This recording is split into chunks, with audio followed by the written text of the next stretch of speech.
Ballot harvesting, not the answer for MAGA.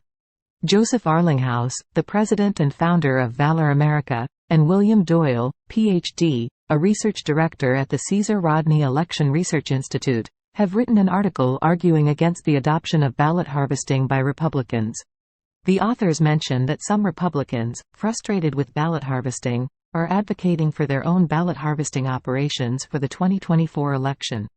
The authors critique the nuclear arms race analogy applied to ballot harvesting, arguing instead that it is more like biological weapons, an illegitimate means of waging war due to high potential for election fraud. Arlinghouse and Doyle note the seeming permanency of the emergency election measures introduced in response to COVID-19 in 2020, which have reshaped elections to focus more on the quantity of mail-in ballots that can be distributed, harvested, and counted. The authors point out that Republicans face a major disadvantage in the ballot harvesting game, an uncomfortable reality that seems unlikely to change.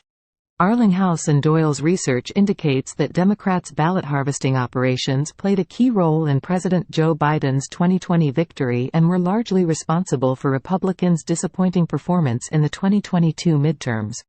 They discuss the complex, sophisticated, and costly nature of the Democrats' ballot harvesting operations, which are largely misunderstood by Republicans.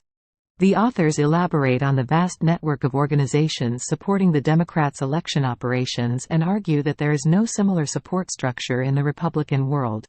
Arlinghouse and Doyle suggest that even if Republicans gained the financial resources for their own ballot harvesting operations, they would still face challenges in recruitment and leadership development to mount an effective counter to the Democrats' ground game.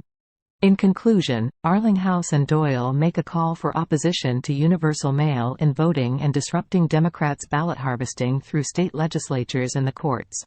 Credit: The Federalist. Author: Joseph Arlinghouse and William Doyle, Ph.D. Date of publication: May 19, 2023. Summarized by ChatGPT and Wayne McEachron aka Osiris. Middle MAGA.